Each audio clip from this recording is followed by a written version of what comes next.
Mais je crois que il est vrai que le discours de Khalifa Sall, beaucoup s'attendaient à un discours au vitriol, beaucoup s'attendaient à un discours incendiaire contre l'actuel régime, surtout avec ce qu'il a vécu, bien sûr, lors de son arrestation et de sa détention au niveau de repos. Beaucoup s'attendaient à un discours vraiment au vitriol. Mais pour qui connaît Khalifa Sall, ne doit pas être surpris du ton lénifiant de son discours. Moi qui le connais bien, je ne suis pas surpris dans la mesure où l'homme a toujours été comme ça. Au niveau même de son expression, Khalifa Sall est toujours très posé. Khalifa Sall aussi, on ne le connaît pas comme étant un homme incendiaire. Il est toujours mesuré dans son propos et c'est la raison pour laquelle ceux qui s'attendaient à ce qu'il flétrisse violemment l'actuel régime sont repartis avec vraiment avec un brin même de déception. Mais je crois que ce qui était essentiel, c'est le fait d'abord de rencontrer ces militants, de leur parler et aussi de dévoiler peut-être sa nouvelle orientation, bien sûr, sa nouvelle orientation politique. Il est vrai qu'il a parlé encore de la clarification, bien sûr, de sa position politique. Le fait de dire qu'il appartient bel et bien à l'opposition. Et je crois que c'est la première fois même que Khalifa Sall soit aussi clair, le fait de dire qu'il appartient à l'opposition. Parce que même jusqu'au moment de son arrestation, Khalifa Sall n'a jamais dit clairement qu'il était dans l'opposition. Même si on savait que de facto il était dans l'opposition, mais il ne l'avait jamais exprimé, en tout cas à travers un discours. Bon, hier, peut-être avec les circonstances qui sont les circonstances actuelles, il ne s'est pas empêché de dire en réalité qu'il appartient bel et bien à l'opposition. C'est pourquoi je dis, bon, beaucoup de journalistes ont eu un brin de déception hier, mais l'homme tel qu'il est, je crois que le discours qu'il a servi hier devant ses militants n'est pas un discours surprenant dans la mesure où ça reflète littéralement la nature même de l'homme politique qu'est Khalifa Sall. Je ne crois pas que Khalifa Sall fasse un clin d'œil à Macky Sall pour demander une amnistie. Et à entendre ces lieutenants parler, ils sont toujours dans la même posture. Ils avaient déclaré qu'ils n'ont jamais demandé une grâce, a fortiori une amnistie. Et je crois que dans le discours de Khalifa Sall, cela n'est pas encore perceptible. Le fait non seulement de demander à Macky Sall. Maintenant, le fait de dire qu'il a oublié, c'est-à-dire qu'il a tout pardonné et qu'il remet tout ça entre les mains de Dieu. Je crois que ça aussi, c'est l'homme politique qui est en train de parler. Mais cela, on ne peut y croire que le jour où il va accéder aux responsabilités. Mais vous savez aussi, un homme politique ne doit pas toujours dévoiler ce qu'il doit faire. Le fait de dire que demain, si je prends le pouvoir, que je vais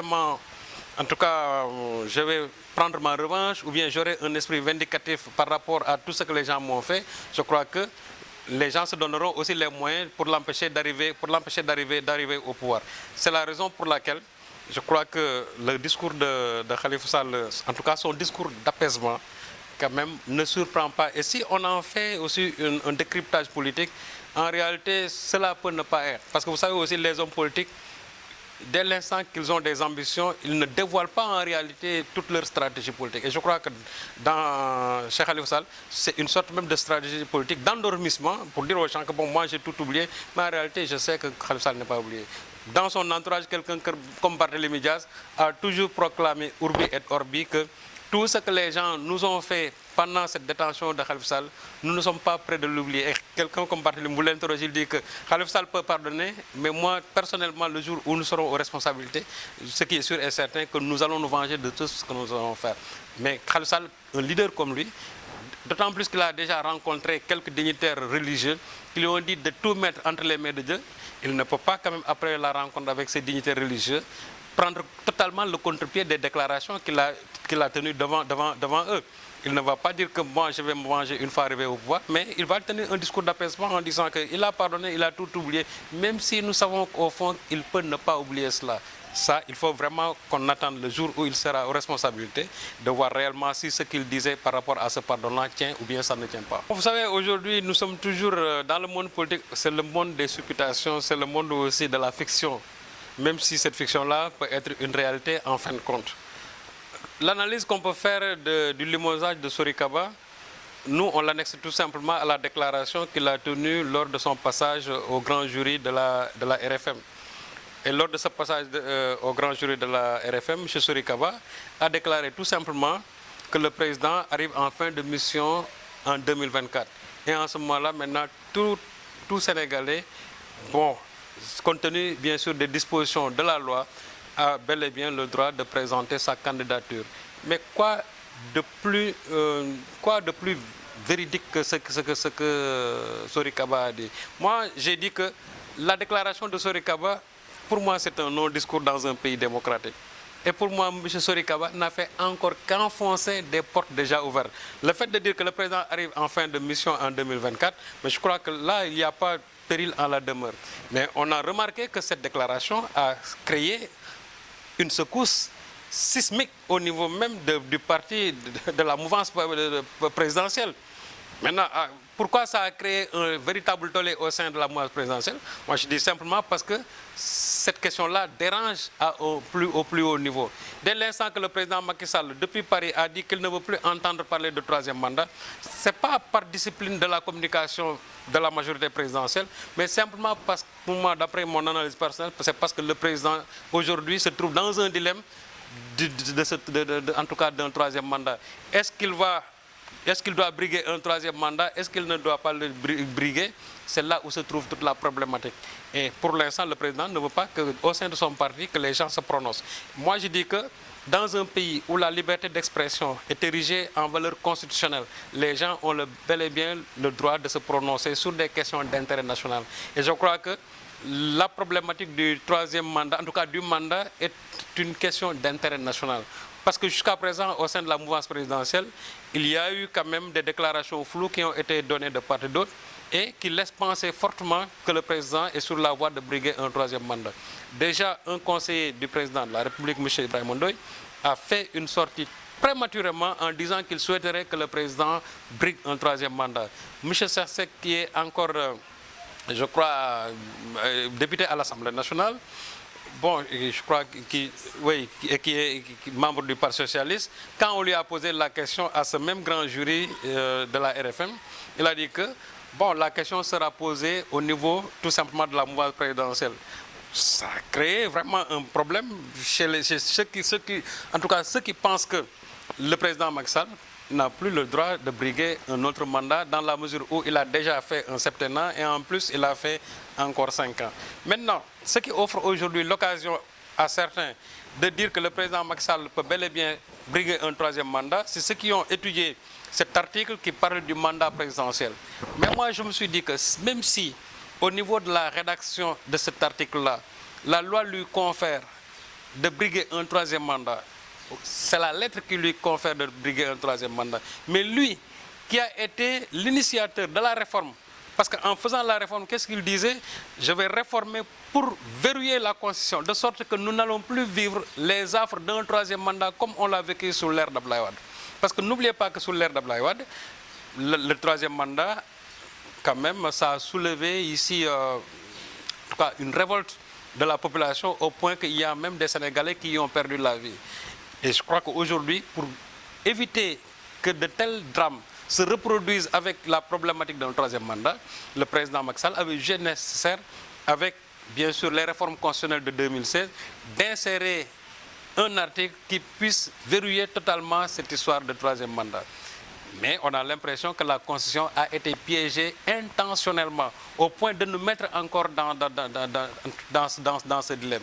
Mais je dis que de par sa grandeur, de par même l'éthique qui a sous-tendu la réforme de cet article-là, le président n'a pas le droit même de penser à un troisième mandat. Même si la lettre de la Constitution clairement lui dit qu'il a droit à un troisième mandat, mais l'éthique devait lui interdire, l'esprit qui a sous-tendu à cette réforme-là devait lui interdire de penser à un troisième mandat. Mais nous sommes en politique et vous savez, les politiciens aussi, bon, comme on dit, on a l'habitude de dire, le mensonge est devenu une vertu dans le monde de la politique. Et on a l'impression avec ces gens qui nous gouvernent que le mensonge est érigé bien sûr en principe même de bonne gouvernance.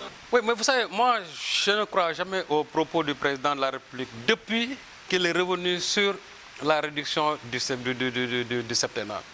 Le président avait fait de la réduction du septennat, c'est-à-dire il en avait fait vraiment la matrice même de sa campagne présidentielle en 2012. Et quand il est arrivé au pouvoir, je me rappelle une fois une interview qu'il avait accordée, je crois, à Jeune Afrique en juin 2012, en disant que avec moi, c'est la rupture totale. Et je suis le premier président qui va réduire son mandat à 5 ans.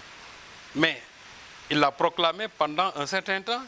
Mais on a vu, à mesure que s'approchait bien sûr la fin de ce septennat-là, le président est revenu complètement sur ce qu'il avait dit, en proclamant même que ce n'est pas à moi de décider de la réduction de ce mandat-là, mais il appartient tout simplement au Conseil constitutionnel de se prononcer sur la possibilité de réduire le troisième mandat.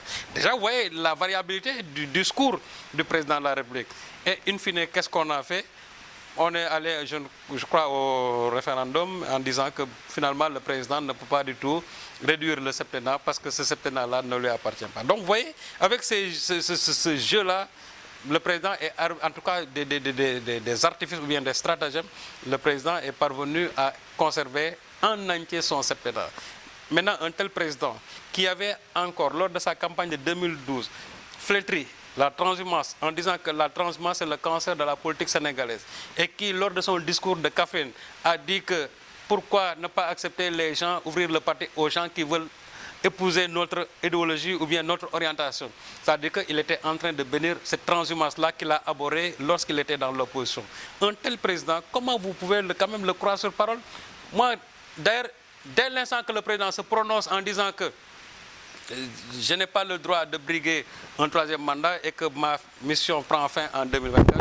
Moi, c'est en ce moment-là que je dis que sa mission ne prendra pas fin en 2024 et qu'en 2024, il va tenter tout simplement de demander encore un troisième mandat. Moi, c'est mon intime conviction.